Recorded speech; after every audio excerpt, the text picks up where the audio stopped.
qu'est-ce qu'on doit faire en premier? Qu'est-ce qui doit venir d'abord? Et vu notre background à tous les deux, on a dit bah, c'est la cosmogonie, c'est-à-dire qui a créé ce monde, quelles sont les règles un peu qui vont le régir, comme la gravité régit le mouvement des astres. Bon, bah, c'était un peu la même chose. Donc au départ, voilà, première question, premier postulat, avant de partir sur quoi que ce soit, la géographie, dessiner une carte, etc., c'est quel type de monde c'est, comment il a été créé, quels sont ses dieux, qu'est-ce qu'il représente comme force, et comment ces forces vont interagir entre eux. Donc déjà, on a là des éléments d'intrigue, des sources de conflit, la différente religion, la différente interprétation qu'on pourra avoir ensuite de ces religions, puisque bien sûr, même si on avait un dieu unique, il y aurait plein de sectes qui seraient créées, chacune avec une vision différente de ce qui pourrait se passer. Et puis des idées de gameplay, si on a des forces opposées qui représentent des concepts et des symboles, et ben ça donne des idées de mécanique de jeu. Donc voilà, on parle de la cosmogonie, on a vraiment commencé par ça. Au début était le néant, et ensuite il y eut les dieux avec voilà, leurs différentes sphères de pouvoir, sphères de contrôle.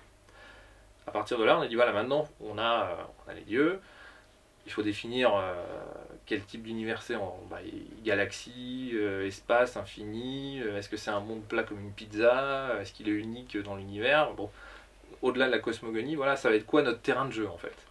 Et nous, on est parti sur, bon, on va créer un univers qui est un peu similaire au nôtre, donc oui, il y a des étoiles, il y a une galaxie, il y a des constellations, il y a un univers en expansion, mais tout va se passer sur une planète qui est bien sûr choisie par les dieux comme étant celle qui est la planète principale. Donc voilà, on définit le terrain de jeu, et du coup là on commence à parler de comment ces dieux vont façonner ce terrain de jeu, donc l'interaction des jeux avec des dieux pardon, avec la matière première, le décor, et puis on va définir sa géographie, sa topographie, mais aussi son écosystème en termes de géopolitique. Et ça va être très important pour la suite. Donc c'est maintenant qu'on connaît un peu nos divinités, il y a des peuples qui vont les adorer, d'autres qui vont les rejeter, d'autres qui vont détourner leur message. Où est-ce qu'on les met sur la surface du monde? À quelle culture on va faire référence pour donner une saveur immédiatement perceptible à notre public à ces différentes factions? Donc on divise le monde en différentes factions.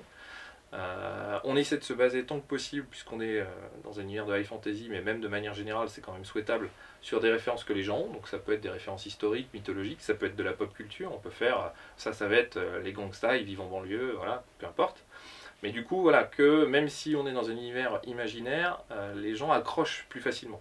C'est ce qu'on appelle les aider à rentrer par la petite porte dans le grand univers qu'on a créé pour eux.